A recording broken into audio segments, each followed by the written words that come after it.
إن الحمد لله نحمده ونستعينه ونستغفره ونؤمن به ونتوكل عليه ونعوذ بالله من شرور أنفسنا ومن سيئات أعمالنا من يهده الله فلا مضل له ومن يضلل فلا هادي له وأشهد أن لا إله إلا الله وحده لا شريك له وأشهد أن محمدا رسوله أما بعد اللهم صل على محمد وعلى آل محمد كما صليت على إبراهيم وعلى آل إبراهيم إنك حميد مجيد اللهم بارك على محمد وعلى آل محمد كما باركت على إبراهيم وعلى آل إبراهيم إنك حميد مجيد رب اشرح لي صدري ويسر لي أمري واحلل عقدة من لساني يفقهوا قولي எல்லாம் வல்ல அல்லாஹ் ஜல்ல ஷானஹு நல்லடியார்களே, இன்னைக்கு நாம பார்க்கக்கூடிய தலைப்பு எது அப்படின்னு பார்த்தீங்கன்னா யாஜூஜ் மாஜூஜ்ங்கிற சப்ஜெக்ட் வந்து நம்ம இன்னைக்கு வந்து விரிவாக வந்து பார்க்க போகிறோம். இன்னைக்கு என்னென்ன கவர் ஆகும் அப்படின்னு பார்த்தீங்கன்னா, யாஜூஜ் மாஜூஜ் என்பது யார், யாஜூஜ் மாஜூஜ்ங்கிறவங்க யாரு, அவர்கள் விடுவிக்கப்பட்டிருக்கிறாங்களா அல்லது அடைக்கப்பட்டிருக்கிறாங்களா, அப்படி வெளியே விடுவிக்கப்பட்டதா ஒரு சாரார் சொல்றாங்க. அப்போ அந்த வெளியே தான் அவங்க இருக்கிறாங்க அப்படின்னா யாஜூஜ் மாஜூஜை நாம எப்படி அடையாளம் கண்டுபிடிக்கிறது, எப்படி நாங்கள் இவங்க தான் யாஜூஜ் மாஜூஜ்னு தீர்மானம் பண்றது அப்படிங்கிற அந்த விஷயங்களை வந்து குர்ஆன் ஹதீஸுடைய அடிப்படையை கொண்டு நம்ம வந்து இன்னைக்கு வந்து பார்க்க போகிறோம். இந்த யாஜூஜ் மாஜூஜ் சம்பந்தப்பட்ட இந்த கிளாஸ் பொறுத்த வரைக்கும் பார்த்தீங்கன்னா கிட்டத்தட்ட ஒரு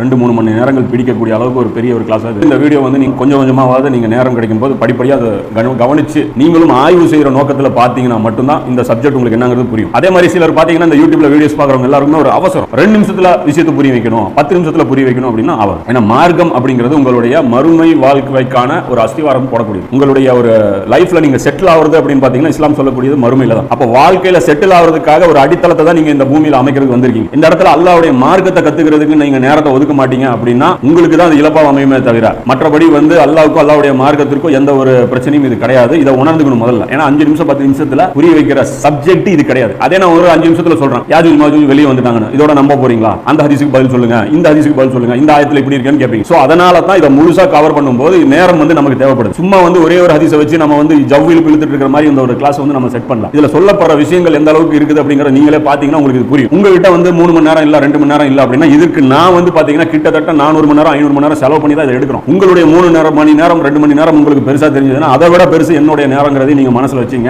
இதை வந்து கவனத்தில் வச்சுக்கிட்டு இந்த வீடியோ முழுசா பாத்தீங்கன்னா மட்டும்தான் புரியும். அரையும் குறையுமாவோ மேலோட்டமாவோ பார்த்துட்டு இதுல வந்து விமர்சனம் பண்றவங்க வந்து தயவு செஞ்சு நேரத்தை ஒதுக்கி முழுசா பாருங்கன்னு சொல்லி நான் ஒரு வேண்டுகோளா விடுக்கிறேன். இந்த யாஜூஜ் மாஜூஜ் சப்ஜெக்ட் பொறுத்த வரைக்கும் என்னுடைய ஆய்வுங்கிறது இது கிடையாது. இது வந்து 2 கருத்துக்கள் முஸ்லிம்கள் மத்தியில இருக்கு. அதை 2லயுமே எது எனக்கு வந்து கரெக்டா படுது அப்படிங்கறத நான் எடுத்து பிரசன்ட் பண்றேன் தவிர இது வந்து என்னுடைய சுய சிந்தனையில உதிச்ச இந்த கருத்துக்கள் கிடையாது. அதே சமயம் சில பேருக்கு தோணும், ஏன்னா முஸ்லிம் உம்மத்துகள்ல பெரும்பான்மையினர் வந்து யாஜூஜ் மாஜூஜ் வந்து வரல அப்படின்னு நம்பிட்டு இருக்காங்க. இந்த நேரத்துல யாரா இவன் வந்து ஏதோ ஒரு ஊர்ல இருந்துட்டு ஒரு கேமரா ஒன்று வச்சுக்கிட்டு யாஜூஜ் மாஜூஜ் வந்துட்டாங்கன்னு நாங்க நம்பிடுவோமா, எங்களுடைய ஆலிம்கள் வந்து லேசுப்பட்ட ஆள்களா, இவங்க எப்ப பாரு குர்ஆன் ஹதீஸ் தான் ஆய்வு பண்ணிட்டு இருக்காங்க அப்படிங்கிற ஒரு சிந்தனை கொண்ட மக்களும் வந்து ஒரு கேள்வி எழுப்புவோம். அவங்களுக்கு வந்து நான் சொல்லக்கூடிய பதில் என்ன அப்படின்னு பாத்தீங்கன்னா, இது என்னை பார்த்து நீங்க இந்த விஷயத்தை எடப்படாதீங்க. இது வந்து ஒரு மிகப்பெரிய அறிஞர்களுடைய ஆய்வை தான் நான் இன்னைக்கு வந்து உங்க மத்தியில வந்து கொண்டு வந்திருக்கேன். அந்த அறிஞர்கள் யார் அப்படின்னு பாத்தீங்கன்னா, நம்பர் 1 அல்லாமா இக்பால் அவங்க, நம்பர் 2 மௌலானா மௌதூதி ரஹ்மத்துல்லாஹி அலைஹி அவங்க, நம்பர் 3 டாக்டர் இஸ்ரார் அஹமது ரஹ்மத்துல்லாஹி அலைஹி அவங்க, நம்பர் 4 ஷேக் இம்ரான் நாசிர் ஹுசைன் அப்படிங்கிற இந்த அறிஞர். இந்த 4 மிகப்பெரிய அறிஞர்களுடைய கருத்துக்களை தான் நான் வந்து உங்க மத்தியில் இன்னைக்கு கொண்டு வந்திருக்கேன். சோ இது என்னுடைய கருத்துன்னு நினைச்சு நீங்க உதாசீனப்படுத்திடாதீங்க. ஏன்னா இந்த ஆலிம்கள் மார்க்கத்திற்காக மிகப்பெரிய சேவை வந்து ஆற்றியவங்க, ஒருவர் இன்னும் உயிரோட இன்று ஆற்றிக் கொண்டிருக்கிறார் அப்படிங்கறதையும் நீங்க புரிஞ்சுங்க. அதனால வந்து இதை வந்து உதாசீனப்படுத்தும் விதமாக நீங்க பார்க்காதீங்க அப்படிங்கறதையும் இன்ஷா அல்லாஹ் நான் வந்து இதுல குறிப்பிட்டுக்கிறேன். அதே சமயம் இங்கிலீஷ் நாலேஜ் இருக்கக்கூடிய சகோதரர்களுக்கு imranhussain.org அப்படிங்கிற அந்த வெப்சைட்டுக்கு போங்க. அதுல யாஜூஜ் மாஜூஜ் சம்பந்தப்பட்ட புத்தகங்கள் ஆங்கிலத்தில் எழுதப்பட்டிருக்குது. பிளஸ் வீடியோஸ் வந்து இம்ரான் ஹுசைன் அபிஷியல்ங்கிற அந்த யூடியூப் சேனல்ல போனீங்க அப்படின்னா யாஜூஜ் மாஜூஜ் உடைய விடுவிக்கப்பட்ட சம்பந்தமான அனைத்து விஷயங்களும் அந்த வீடியோக்கள்ல இருக்குது. டைரக்டா அந்த அறிஞர்களிடத்திலிருந்து நீங்க கேட்டீங்கன்னா உங்களுக்கு வந்து அதோட வெயிட் புரியும். ஏன்னா என்னால அந்த அளவுக்கு சரியான முறையில் வாதங்களை எடுத்து வைக்க தெரியாது. ஏன்னா நான் ஒரு அறிவில் குறைந்தவன் அப்படிங்கிற அடிப்படையில் என்ன தெரிஞ்சதை நான் தமிழ் எடுத்து சொல்லணும் அப்படிங்கறதால வரேன். ஏன்னா தமிழ்ல வந்து இந்த விஷயங்கள் மக்களுடைய கவனங்களுக்கு வரல அப்படிங்கறதால தான் நான் எடுத்து பேசுறேனே தவிர தமிழ்ல அந்த மாதிரி ஒரு அறிஞர் பேசியிருந்தாங்கன்னா நான் அதை சஜஸ்ட் பண்ணிட்டு போயிட்டே இருப்பேன். எனக்கு வேலை ஈஸியா போயிடும். அதே மாதிரி உருது ஸ்பீக்கிங் இருக்கக்கூடிய மக்களுக்கும் பாத்தீங்க அப்படின்னா அதே imranhussain.org போனீங்கன்னா அங்க வந்து உருதுலயும் யாஜூஜ் மாஜூஜ் சம்பந்தப்பட்ட புக் வந்து மொழிபெயர்க்கப்பட்டிருக்கு. அதே மாதிரி PURK புர்க் மீடியா அப்படிங்கிற யூடியூப் சேனல்ல யாஜூஜ் மாஜூஜ் சம்பந்தப்பட்ட ஒரு பெரிய ஒரு டாக்குமெண்ட்ரி விரிவா அவங்க கொண்டு வந்திருக்காங்க. நீங்க அந்த டாக்குமெண்ட்ரி பாத்தீங்கன்னாலும் யாஜூஜ் மாஜூஜ் சம்பந்தப்பட்ட எல்லா விஷயங்களும் உங்களுக்கு புரிய ஆரம்பிக்கும்ங்கறத சஜஸ்ட் பண்றோம். சோ தமிழ்ல மக்கள் இடத்துல கொண்டு வரப்படல அப்படிங்கிறதுக்காக தான் இந்த வீடியோ வந்து நான் வந்து பேசி வெளியிடுறேன். மத்தபடி இது என்னுடைய சொந்தமான ஒரு ஆய்வோ சொந்தமான ஒரு புத்தியோ கிடையாதுங்கிறத நான் வந்து மக்களுக்கு வந்து சொல்லிக்கிறேன். பொதுவா முஸ்லிம்கள் மத்தியில் இந்த யாஜூஜ் மாஜூஜ் சப்ஜெக்ட் பொறுத்த வரைக்கும் ஒரு ஃபேண்டசி கதை மாதிரி தான் அவங்க வந்து நம்பி வச்சிருக்காங்க. உதாரணத்துக்கு யாஜூஜ் மாஜூஜ் என்றால் அவங்க வந்து விசித்திரமான குள்ளர்கள், அவங்க வந்து ஒரு காது வந்து பெருசா இருக்கும், ஒரு காது சின்னதா இருக்கும், அந்த ஒரு காதையே வந்து தன்னுடைய படுக்கையா அவங்க ஆக்கி அதுக்குள்ளேயே அவங்க சுருண்டு படுத்துக்குவாங்க அப்படிங்கிற அந்த மாதிரியான நம்பிக்கைகள் தான் முஸ்லிம்கள் மத்தியில் பரவலாக இருக்கு. இது சம்பந்தமா பலவீனமான ஹதீஸ்களும் நிறைய இருக்கு. அந்த வரக்கூடிய ஹதீஸ்கள் எல்லாமே பலவீனமான ரொம்பவும் ஏற்கத்தகாத வகையில் அமைந்திருக்கக்கூடிய அறிவிப்பாளர் தொடரை கொண்டதான் அந்த ஹதீஸ்கள் இருக்கு. அதாவது ஒரு சாரார் வந்து இப்படி விளங்கி வச்சிருக்காங்க, யாஜூஜ் மாஜூஜ்ங்கிறவங்க விசித்திரமான குள்ளர்கள், யாஜூஜ் மாஜூஜ்ங்கிறவங்க வித்தியாசமான அமைப்பை சேர்ந்தவர்கள், அவர்களால் உயரமான பகுதிகளில் ஏற முடியாது, அவங்க வந்து நரமாமிசம் சாப்பிடக்கூடியவங்க, அப்படி இப்படின்னு சொல்லிட்டு நிறைய விஷயங்கள் வந்து நம்பி வச்சிருக்காங்க. இது வந்து முதல் ஒரு சாராருடைய இது வந்து நம்பிக்கை. இன்னொரு சாரார் இருக்கிறாங்க, அவங்க என்ன சொல்றாங்கன்னா யாஜூஜ் மாஜூஜுங்கிறவங்க வெள்ளையர்கள், அதாவது இன்னும் இருக்கக்கூடிய அந்த அமெரிக்கர்கள், இங்கிலாந்து, பிரான்ஸ் இந்த மாதிரியான வெள்ளை தோல் கொண்ட அந்த மக்கள் இருக்காங்க இல்லையா, இவங்க தான் யாஜூஜ் மாஜூஜ் அப்படின்னு சொல்லி இன்னொரு சாராரான அறிஞர்கள் வந்து சொல்றாங்க. இப்போ இந்த இரண்டு சாரார்ல எந்த சாரார் சொல்றது சரிங்கிறதா இன்னைக்கு நம்ம இருக்கக்கூடிய இந்த சப்ஜெக்ட்ல வந்து நம்ம வந்து விரிவா பார்க்க போறோம். யாஜூஜ் மாஜூஜ் யாரு, அவங்களுடைய வெளிப்படுதல் சம்பந்தமான விஷயங்களை நம்ம பார்க்கறதுக்கு முன்னாடி குர்ஆன் ஹதீஸ் எப்படி விளங்குவது அப்படிங்கிற ஒரு சிம்பிளான ஒரு அறிமுகத்தை வந்து நம்ம பார்த்தா மட்டும்தான் யாஜூஜ் மாஜூஜ் சம்பந்தப்பட்ட குர்ஆன் ஆயத்துகளும் ஹதீஸ்களும் எப்படி புரியணும் அப்படிங்கறத ஒரு கிளியர் பிக்சர் கிடைக்கும். அதற்காக முதல்ல குர்ஆன் ஹதீஸ் சம்பந்தப்பட்ட ஒரு அடிப்படையான விஷயங்களை பார்த்துட்டு அதுக்கப்புறம் நாம யாஜூஜ் மாஜூஜ் யாரு என்னங்கறத அந்த விஷயங்களை நம்ம வந்து தொடர்ச்சியா பார்க்க கொண்டு வருவோம். முதல்ல நம்ம ஒரு அடிப்படையான விஷயத்தை நம்ம வந்து புரிஞ்சுக்கணும். யாஜூஜ் மாஜூஜ்ங்கிறத பொறுத்த வரைக்கும் இது மறுமை நாளுடைய நிகழ்வுகளை குறிக்கக்கூடிய முன்னறிப்புகள்ல ஒரு முன்னறிப்பா வரக்கூடியதா இது. இந்த முன்னறிப்புகள் பத்தி அல்லாஹ் குர்ஆன்ல சொல்றான். இது ஏன் வந்து முன்னறிப்புகள் அல்லாஹ் சொல்றான், முதல்ல அதை புரிஞ்சுக்கணும். இந்த முன்னறிப்புகள் ஏன் சொல்லப்படுது அப்படிங்கும்போது அல்லாஹ் 41வது அத்தியாயத்தில் 53வது வசனத்தில் அல்லாஹ் சொல்றான், இந்த மார்க்கம் உண்மையானதுதான் என்று அவர்கள் தெளிவாகும் பொருட்டு நம்முடைய அத்தாட்சிகளை உலகத்தின் பல பகுதிகளிலும் அவர்களுக்குள்ளேயும் நாம் காண்பிப்போம். உன் இறைவன் நிச்சயமாக எல்லாவற்றையும் பார்த்து கொண்டிருக்கிறான் என்பது உமக்கு போதுமானதாக இல்லையா அல்லன்னு சொல்றான். இங்க அல்லாஹ் முன்னறிப்புகளை பத்தி சொல்றான். இந்த அத்தாட்சிகளை வந்து உலகத்துல பல பாகங்களை நான் காமிப்பேன், அது உங்களுக்குள்ளேயே கூட காமிப்பேன். இது ஏன் காமிப்பேன் அப்படின்னா நீங்க இந்த மார்க்கம் உண்மையானது அப்படிங்கறது விளங்கி கொள்வதற்காகத்தான் உங்களுக்கு அத்தாட்சி காமிப்போம் அப்படி. அப்ப முன்னறிப்புகள் வந்து இந்த மார்க்கத்தில் நாம உறுதியா பின்பற்றணும் அப்படிங்கிறதுக்காக சொல்லப்பட்டது அப்படிங்கறது அல்லாஹ் குர்ஆன்ல சொல்றான். ஏன்னா நமக்கு வந்து ஒரு வலிமையான தலைமை இல்லை, நமக்கு வந்து நபி ஸல்லல்லாஹு அலைஹி வஸல்லம் அவர்களை போன்ற ஒரு தலைவர் இல்லை, வஹி இறங்குறத நாம பார்க்கறது இல்லை, அற்புதங்கள் 1-2 அவங்க சஹாபாக்கள் பார்த்தாங்க, அதை நாம வந்து பார்க்கறது இல்லை. இப்போ சஹாபாக்களுக்கு கிடைச்ச அந்த பாக்கியங்கள்ல நமக்கு இல்லைங்கிறதுனால நமக்கு இயல்பா வந்து மார்க்கத்தில் வந்து ஒரு சோர்வு ஏற்படும். இந்த மார்க்கத்தில் இருக்கக்கூடிய அந்த சோர்வுகளை நீக்கும் விதமாக ஒவ்வொரு அத்தாட்சியா அல்லாஹ் வந்து காலத்தில் நடத்திக்கிட்டே வருவோம். அப்ப அந்த அத்தாட்சிகள் நடக்கும் போது நபி ஸல்லல்லாஹு அலைஹி வஸல்லம் அவர்கள் கூட நமக்கு இருந்தா நமக்கு எந்த அளவுக்கு ஒரு தெம்பு கிடைக்குமோ, வஹி இறங்குறத நாமளே கண் கூட பார்த்தா நமக்கு எப்படி ஒரு தெம்பு கிடைக்குமோ அந்த தெம்போட நாம இந்த மார்க்கத்துல பற்றி பிடிச்சு நாம நிலைச்சிருக்கணும் அப்படிங்கிற அந்த உறுதியை ஏற்படுத்துறதுக்காகத்தான் இந்த அத்தாட்சிகளை வந்து அல்லாஹ் வந்து பல காலகட்டங்களையும் வெளிப்படுத்திக்கிட்டே இருக்கிறான் அப்படிங்கிறது இங்க சொல்லப்படுது. அப்போ யாஜூஜ் மாஜூஜுடைய அந்த முன்னறிப்பு நிறைவேறினதும் பொறுத்து பார்த்தீங்க அப்படின்னா இது மாதிரி ஒரு அத்தாட்சிகள் அது அடங்கும்.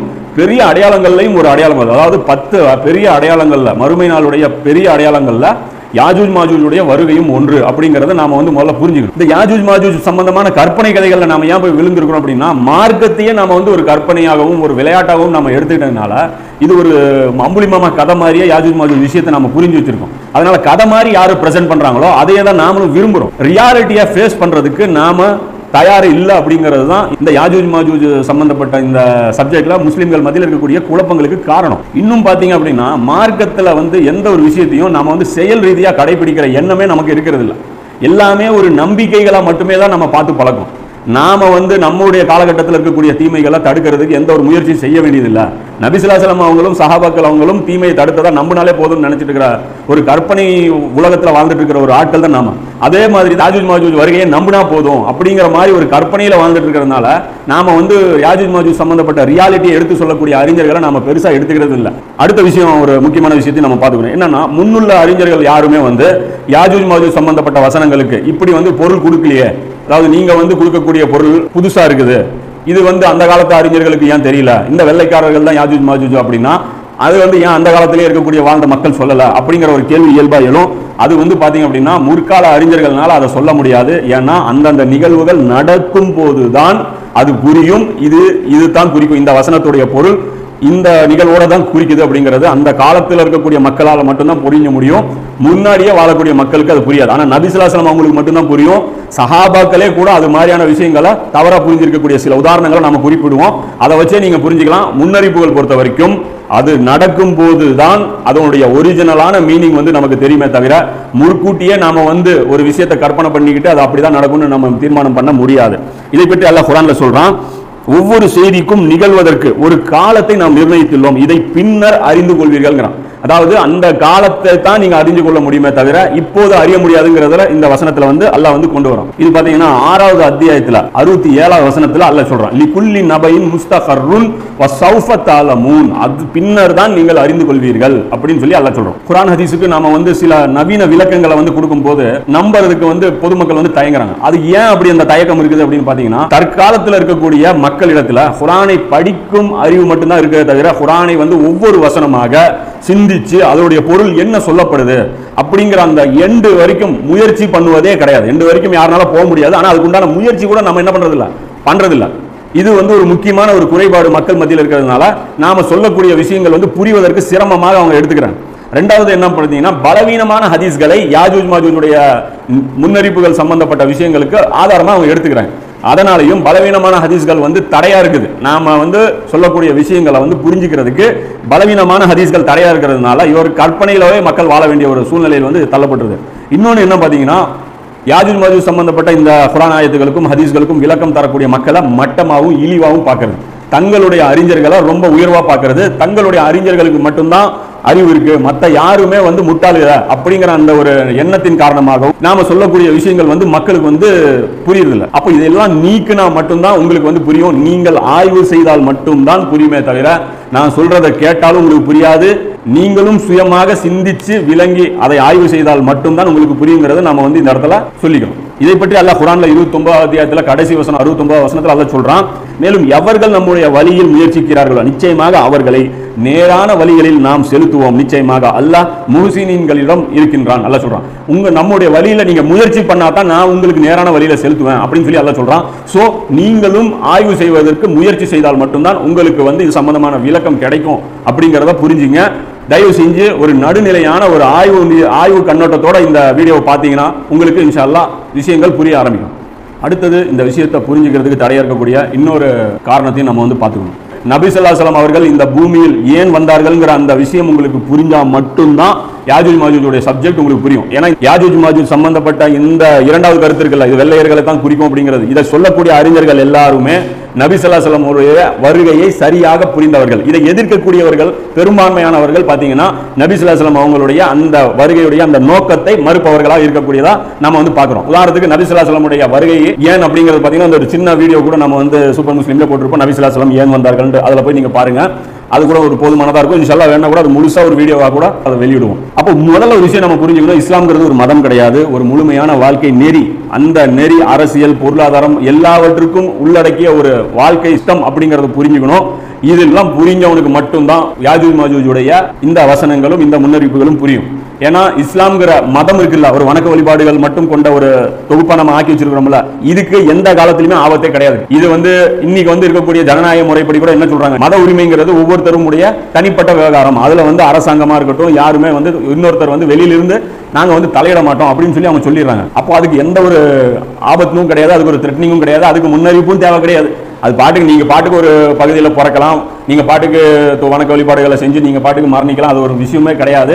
உங்களுக்கு வந்து கியாமத் நாள் எப்போ வருது ஏது வருதுங்கிற அந்த தகவல் கூட சொல்ல வேண்டிய அவசியம் கூட கிடையாது. ஏன்னா நம்ம தான் மரணிச்சு நம்மளுடைய அக்கௌண்ட்டை நம்ம டேலி பண்ணிட்டு போயிட்டே இருக்கோமே, அது வந்து நமக்கு வந்து தேவை கிடையாது. இந்த முன்னறிவிப்புகள் சொல்லப்பட்டது எல்லாமே இஸ்லாம் ஒரு தீனா நாட்டுவதற்காக பாடுபடக்கூடிய மக்களுக்கு உங்களுக்கு எது மாதிரியான சவால்கள் காத்துட்டு இருக்கு, நீங்கள் எதிர்காலத்தில் யாரையெல்லாம் எதிர்கொள்ள வேண்டியது இருக்கு, அந்த நேரத்தில் நீங்க இப்படி நடந்துக்கோங்க அப்படிங்கிற இந்த வழிகாட்டுதல் எல்லாமே இஸ்லாமை தீனாக நிலைநாட்டணும் அப்படிங்கிறது பாடுபடக்கூடிய மக்களுக்கு மட்டும்தான் சொல்லப்பட்டதே ஒழிய இஸ்லாத்தை வணக்க வழிபாடுகளுடைய தொகுப்பாக மட்டுமே பார்க்கக்கூடிய மக்களுக்கு இது ஒரு யூஸ்லெஸ் டாபிக்காகவும் இது வந்து ஒரு தேவையற்ற ஒரு விஷயமாகத்தான் புரியும். சோ முதல்ல நீங்க வந்து இந்த விஷயத்தை தர்க்கம் பண்றதுக்கு முன்னாடி இஸ்லாம்ங்கிறது என்ன, நபி ஸல்லல்லாஹு அலைஹி வஸல்லம் வாழ்க்கைங்கிறது என்ன அப்படிங்கறது புரிஞ்சீங்கன்னா மட்டும்தான் உங்களுக்கு இந்த சப்ஜெக்ட் புரியுங்கிறது நாம வந்து இந்த இடத்துல தெளிவா சொல்லிக்கலாம். ரசூலுல்லாஹ்வுடைய வாழ்க்கையை வந்து நீங்க வந்து தெரிஞ்சுக்கிறதுக்கு பாத்தீங்கன்னா ரஹீக் அப்படிங்கிற அந்த ஒரு புத்தகம் வந்திருக்கு. அது ரொம்ப சுருக்கமா நபி ஸல்லல்லாஹு அலைஹி வஸல்லம் வாழ்க்கையை வந்து பதிவு செஞ்சிருக்காங்க.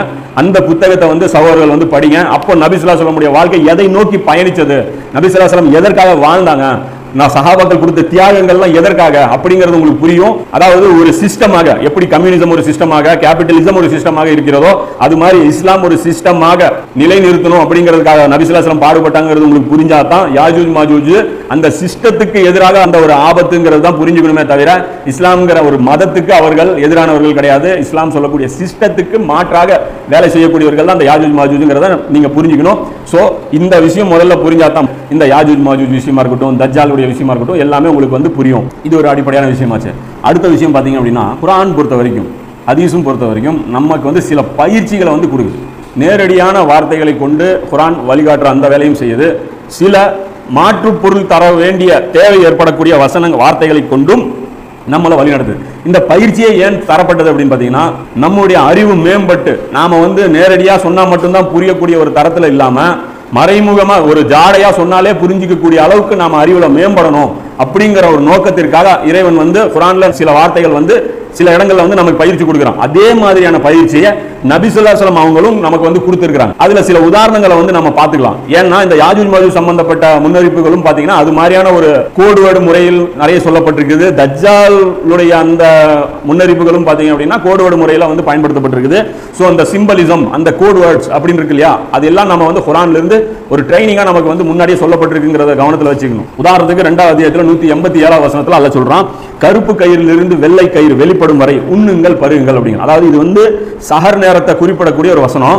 நேரடியா அல்லாஹ் வந்து வைகரை வரைக்கும் நீங்கள் சாப்பிடுங்கள் அப்படின்னு அல்லாஹ் சொல்லாம கருப்பு கயிறிலிருந்து வெள்ளை கயிறு வரல வரைக்கும் அப்படின்னு சொல்லி ஒரு கோடு வேர்டை வந்து அல்லாஹ் நமக்கு வந்து ஒரு பயிற்சி கொடுக்குறான். இதை ஒரு நபித்தோழர் கூட என்ன பண்ணாரு, தவறா புரிஞ்சுக்கிட்டார். கருப்பு கயிறும் வெள்ளை கயிறும் தலையாணி பக்கத்துல வச்சுக்கிட்டாரு.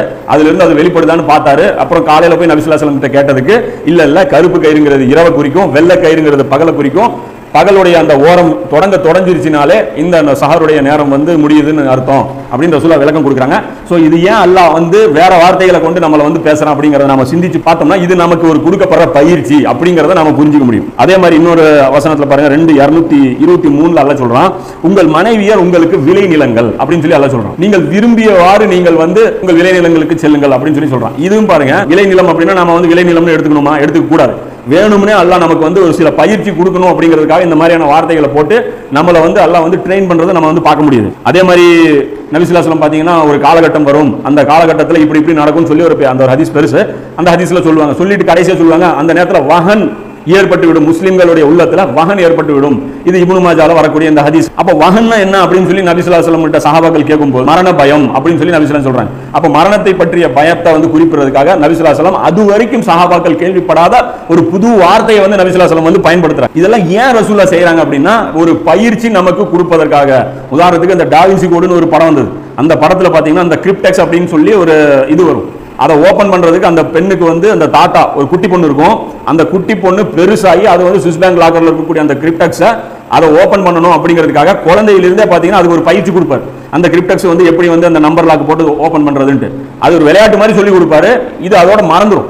அதுக்கு அந்த ஒரு ஸ்டேஜ் வந்து அது போய் கைக்கு கிடைக்கும் போது அது வந்து அந்த குழந்தைக்கு பயன்படும். சோ அது மாதிரியான ஒரு வழிகாட்டுதல் தான் அல்லாஹ்வும் அல்லாஹ்வுடைய தூதரும் நமக்கு வந்து அது கொடுத்திருக்காங்க அப்படிங்கறத நாம வந்து புரிஞ்சுக்கணும். அதே மாதிரி இன்னொரு ஹதீஸ்ல பாத்தீங்கன்னா நபி ஸல்லல்லாஹு அலைஹி வஸல்லம் சொல்றாங்க, ஒரு காலகட்டம் வரும் ஹர்ஜ் பெருகிவிடும் அப்படிங்கிறாங்க. அப்ப சஹாபாக்கள் கேட்கறாங்க, ஹர்ஜ்னா என்ன? அதாவது அவர்கள் கேள்விப்படாத வார்த்தை ஹர்ஜ்னா என்ன அப்படிங்கிறாங்க. அப்ப நபி ஸல்லல்லாஹு அலைஹி வஸல்லம் சொல்றாங்க கொலை அப்படிங்கிறாங்க. கொலைக்கு கத்ல் அப்படிங்கிற வார்த்தை அரபியில இருக்குதா இல்லையா? அப்ப ஏன் நபி ஸல்லல்லாஹு அலைஹி வஸல்லம் கேள்விப்படாத ஒரு புது வார்த்தையை கொண்டு வந்து சொல்றாங்க? மனித அப்ப சஹாபாக்களுக்கு சிரமம் ஏற்படுத்துவதற்காக சொல்லியிருக்காங்க? கிடையாது. அவங்களுக்கு அறிவை வளர்த்தணும். நீங்க வந்து ஒரு விஷயத்தை மேலோட்டமா மட்டும் பார்க்க கூடாது, அதோடைய ஆழம் வரைக்கும் போய் பார்க்கணும் அப்படிங்கறத கத்து கொடுக்கிறதுக்காக தான் நபி ஸல்லல்லாஹு அலைஹி வஸல்லம் இது மாதிரியான பயிற்சிகளை கொடுத்திருக்காங்க அப்படிங்கறத புரிஞ்சுக்க முடியும். இது புகாரில பாத்தீங்கன்னா 7061வது ஹதீஸா இது வந்து இருக்கு. அப்ப இயல்பா இன்னொரு சந்தேகம் வரும், இது மாதிரிலாம் புரியலையே, நமக்கு வந்து அறிவு வந்து குறைவா கொடுக்கப்பட்டிருக்கு, சோ நாங்கெல்லாம் வந்து நரகத்துக்கு போயிடுவோமா அப்படின்னு பாத்தீங்கன்னா கிடையாது. அப்ப அந்த சக்திக்கு மீறி அல்லாஹ் யாரையுமே சிரமப்படுத்த மாட்டான். சிலருக்கு புரிஞ்சுக்கிறது சிரமமா இருக்கா, அது ஒரு பிரச்சனையே கிடையாது. ஆனா என்ன விஷயம்னா புரிஞ்சு விளக்கக்கூடிய மக்களை வந்து முட்டாள்களா நினைக்கும் போதுதான் அது தவறா போயிருது. எனக்கு புரியலன்னு சொல்லி நாம ஒதுங்கி போயிருமே தவிர ஒரு ஆய்வு பண்ணி ஒரு விளக்கத்தை சொன்னார்னா அதை வந்து கேலி பண்றதும் கிண்டல் பண்றதும் தான் கூடாதுன்னு சொல்றமே தவிர புரியலன்னா அது ஒரு விஷயமே இல்லை, அதை விட்டுட்டு போயிடலாம். ஏன்னா உங்களுக்கு அவ்வளவுதான் கெப்பாசிட்டி அப்படின்னு அல்லாஹ் கொடுத்திருந்தா அப்படின்னா அது ஒரு மேட்டர் இல்லை. இது சம்பந்தமா பாத்தீங்கன்னா சஹாபாக்கள் மத்தியிலேயே பல தரத்துல வந்து மனிதர்கள் இருந்திருக்கிறாங்க. உதாரணத்துக்கு எல்லாரும் வந்து சஹாபாக்கள்ல சம அளவுல இருக்கிற ஆற்றலையும் திறமைகளையும் பாத்தீங்கன்னா, உதாரணத்துக்கு நம்ம அபூதர் ரலியல்லாஹு அன்ஹு அவங்களை பார்த்து நபி ஸல்லல்லாஹு அலைஹி வஸல்லம் சொல்றாங்க, உம்மை நான் பலவீனமானவராகவே காண்கிறேன், எனக்கு விரும்புவதையே உமக்கும் காண்கிறேன், எனவே இருவருக்கு கூட நீர் தலைமை ஏற்று விடாதீர், அனாதையின் சொத்துக்கு நீர் பொறுப்பேற்று விடாதீர் என்று சொன்னார்கள் அப்படின்னு சொல்லி நபி ஸல்லல்லாஹு அலைஹி வஸல்லம் சொல்றாங்க. இது முஸ்லிம்ல 3730 ஹதீஸா சொல்றாங்க. அப்போ இவர் வந்து அபூதர் ரலியல்லாஹு அன்ஹு வந்து உமர் ரலியல்லாஹு அன்ஹு அவருக்கும் உஸ்மான் ரலியல்லாஹு அன்ஹு அவங்களுக்கும் அபூபக்கர் ரலியல்லாஹு அன்ஹு அந்த அளவுக்கும் திறமையான இவர் கிடையாது. ஆனாலும் இவர் வந்து இந்த அல்லாஹ் கொடுத்த ஆற்றல் அவ்வளவுதான். ஆனா அதை கொண்டும் அவர் வந்து அல்லாஹ்விடத்துல உயர்ந்த கூலியை வந்து பெற முடியும். சோ அல்லாஹ் யார் யாருக்கு எவ்வளவு ஆற்றல் கொடுத்திருக்கானோ அதற்கேற்ப அவங்க முயற்சி பண்ணிட்டு இருக்கணும் அப்படிங்கறத இங்க மேட்டரை நம்ம சொல்லமே தவிர, புரியாதவங்க எல்லாம் முட்டாள்கள், அவங்களுக்கு எல்லாம் வந்து அறிவு இல்ல, நாங்க தான் அறிவுல மேம்பட்டுட்டோங்க அப்படிங்கிற அர்த்தத்துல தயவு செஞ்சு யாரும் எடுத்துக்காதீங்க. சிந்திக்கக்கூடிய சக்தி இருக்கக்கூடிய மக்கள் சிந்திங்க அப்படிங்கறத நாம கோரிக்கை வைக்கிறோம். இதெல்லாம் ஒரு அடிப்படையான விஷயங்கள், இதெல்லாம் மனசுல பதிவு வச்சிருக்கீங்க. அடுத்தது நம்ம இன்னொரு முக்கியமான விஷயத்தை நம்ம முன்னறிவிப்புகளை கொண்டு போவோம். அதாவது முன்னறிவிப்புகள் பொறுத்த வரைக்கும் டைரக்டா விஷயங்களும் சொல்லி இருக்கிறாங்க, நேரடியான பொருள் கொண்ட அந்த விஷயங்களும் சொல்லி இருக்கிறாங்க, மறைமுகமான பொருள் கொண்ட கோடுவடு முறையில சிம்பாலிசம் முறையிலும் சொல்லப்பட்ட விஷயங்களும் இருக்கு. இரண்டு விதமான விஷயங்களாகவும் முன்னறிப்பு பார்த்துக்கலாம். ஆனாலும் பெரும்பான்மையான முன்னறிப்புகள் எப்படி இருக்கும் அப்படின்னா கோடுவடு முறையில தான் இருக்குது. அதுக்கு சில உதாரணங்கள் பாருங்க. உதாரணத்துக்கு நேரடியா வரக்கூடிய ஒரு முன்னறிப்பு பாருங்க. ஃபாத்திமா ரலியல்லாஹு அன்ஹா அவங்களை பார்த்து நபி ஸல்லல்லாஹு அலைஹி வஸல்லம் சொல்றாங்க, எனக்கு பிறகு முதலில் என்னை வந்து சந்திப்பது நீ தான், என் குடும்பத்திலிருந்து நீ தான் வந்து சந்திப்ப அப்படின்னு சொல்லி நபி ஸல்லல்லாஹு அலைஹி வஸல்லம் அவங்க ஒரு முன்னறிப்பு செய்றாங்க. இது புகாரில 4433வது ஹதீஸா பார்க்கலாம். சோ இதுல டைரக்டா நபி ஸல்லல்லாஹு அலைஹி வஸல்லம் குறிப்பிடுறாங்களா? அதே பாருங்க இன்டைரக்டாவும் இதே மாதிரி ஒரு முன்னறிப்பு வருது. அது பாத்தீங்கன்னா புகாரில 1420வது ஹதீஸா. அதாவது எனக்கு பிறகு நபி ஸல்லல்லாஹு அலைஹி வஸல்லம் மனைவியர் எல்லாத்தையும் ஒன்று திரட்டி சொல்றாங்க, எனக்கு பிறகு உங்களில் கை நீளமாக யாருக்கு இருக்குதோ அவர்தான் எனக்கு பிறகு முதலில் மரணிப்பார் அப்படின்னு சொல்லி நபி ஸல்லல்லாஹு அலைஹி வஸல்லம் சொல்றாங்க. இந்த நேரத்துல வந்து எல்லாரும் வந்து கையை வந்து அளந்து பாக்குறாங்க. அன்னை சஃபியா ரலியல்லாஹு அன்ஹா அவங்களுடைய கை வந்து நீளமா தெரியுது. ஆனா பாத்தீங்க அப்படின்னா முதல்ல மரணிக்கிறது யார் மரணிக்கிறா? ஜைனப் ரலியல்லாஹு அன்ஹா வந்து மரணிச்சிடறாங்க. அப்புறம் பார்த்தா என்னடா விஷயம்னு பார்த்தா ஜைனப் ரலியல்லாஹு அன்ஹா அதிகமா தர்மம் செய்யக்கூடியவங்களா இருந்திருக்காங்க அப்படிங்கிறது. அப்போ பாருங்க ஃபாத்திமா ரலியல்லாஹு அன்ஹா சம்பந்தப்பட்ட ஹதீஸ்ல டைரக்ட் மீனிங்ல வருது, ஆனா ஜைனப் ரலியல்லாஹு அன்ஹா சம்பந்தப்பட்ட ஹதீஸ்ல இன்டைரக்ட் மீனிங் வருது. சோ கோட் வேர்டு நபி ஸல்லல்லாஹு அலைஹி வஸல்லம் நமக்கு பயிற்சி கொடுக்குறாங்க. ஆனா நபித்து அந்த அன்னையர்கள் எல்லாம் என்ன பண்ணாங்க? தப்பா விளங்குனாங்களா? சஃபியா ரலியல்லாஹு அன்ஹா தான் மரணிக்க போறாங்க அப்படிங்கிறது இது மாதிரி நடக்குங்கிற இது வந்து ஒரு இழிவான ஒரு வேலையா, இதை தப்பா விளங்குறதுனால இவங்க எல்லாம் முட்டாள்கள் அப்படின்லாம் நம்ம எடுத்துக்கோ. ஏன்னா நம்ம இருக்கக்கூடிய அந்த காலகட்டத்தில் பாத்தீங்கன்னா ஒரு விஷயத்துக்கு ஒரு தப்பா ஒருத்தர் விளக்கம் சொன்னார்னா உடனே அவரை கேலி பண்றது, பாரு முட்டாளு, இந்த ஆயத்துக்கு இப்படி விளக்கம் கொடுத்துட்டான், இப்படி மாத்திக்கிட்டான், ஒரு பொருள் சொல்லி அதை வந்து வாபஸ் வாங்குறது இழிவா பார்க்கப்படுது. ஆக்சுவலா அது இழிவு கிடையாது, அது ஒரு உயர்ந்த செயல். அதாவது சொன்னது தப்புன்னு தெரிஞ்சும் அதுல நிலைச்சிருக்கிறது அது நல்லவங்களுடைய பழக்கம் கிடையாது. அதை வந்து மாத்திக்கிறது தான் நல்லது. ஏன்னா நம்முடைய அறிவை வந்து நாம வந்து பாராட்டிக்கிறது வந்து ஒரு பெரிய ஒரு நல்ல செயல் கிடையாது. அது வந்து அல்லாஹ்விடத்துல இழிவு தரக்கூடிய ஒரு செயல்ங்கிறத நீங்க வந்து புரிஞ்சுக்கணும். கோடோட ஹதீஸாக இன்னொரு ஹதீஸ் பாருங்க, குழப்பங்களுக்கும் முஸ்லிம்களுக்கும் மத்தியில் ஒரு கதவு இருக்கும் அப்படின்னு சொல்லி நபி ஸல்லல்லாஹு அலைஹி வஸல்லம் அவங்க முன்னறிவிப்பு செஞ்சுட்டு போறாங்க. இது கதவுனா கதவா? இது வந்து ஒரு மரக்கட்டையில செஞ்சா ஒரு 7க்கு 4 3க்கு 8ன்னு சொல்லி இப்படி வந்து ஒரு சைஸ்ல இருக்க கதவா? அந்த கதவு யாரு அப்படின்னா உமர் ரலியல்லாஹு அன்ஹு அவங்களை குறிக்கும் அப்படின்னு சொல்லி சஹாபாக்கள் எல்லாருமே சொல்றாங்க. அதாவது ஹுதைஃபத்துல் யமான் அறிவிக்கக்கூடிய அந்த ஹதீஸ் புகாரில பாத்தீங்கன்னா 525வது ஹதீஸ்ல வருது. அந்த கதவு உடைக்கப்படும் அப்படின்னா அந்த உடைக்கப்படுறதுக்கு மீனிங் என்ன? உமர் ரலியல்லாஹு அன்ஹு கொல்லப்படுவாங்க அப்படிங்கறதையும் வந்து முன்னறிப்பா வந்து ஹுதைஃபத்துல் யமான் ரலியல்லாஹு அன்ஹு அவங்க வந்து சொல்றாங்க. சோ இது பாருங்க நேரடியா சொல்லாம இன்டைரக்டா நபி ஸல்லல்லாஹு அலைஹி வஸல்லம் உணர்த்துறாங்க, இப்படிதான் இந்த நிகழ்வு நடக்கும் அப்படிங்கிற. இன்னொரு உதாரணம் பாருங்க, இந்த கோடுவோடு முறைக்கு வந்து நபி ஸல்லல்லாஹு அலைஹி வஸல்லம் காமிச்சது, இன்று பூமியில் உயிருடன் இருப்பவர்கள் 100 வருடத்திற்கு பிறகு யாரும் இருக்க மாட்டார்கள் அப்படின்னு சொல்லி நபி ஸல்லல்லாஹு அலைஹி வஸல்லம் செய்யறாங்க. இந்த முன்னறிப்பு சொன்ன உடனே சஹாபாக்கள் என்ன நினைக்கிறாங்கன்னா 100 வருடங்கள்ல இந்த உலகம் அழிஞ்சிரும், இந்த உலகம் மறுமை நாளை சந்திச்சிரும் அப்படின்னு தான் சஹாபாக்கள் விளங்குறாங்க. 100வது வருஷம் தான் அந்த கடைசியா ஒரு நபித்தோழர் இருக்கிறார், அவர் மரணிக்கிறார். அவர் மரணிக்கும் போது இந்த ஹதீஸுடைய மீனிங் புரியுது சஹாபாக்களுக்கு.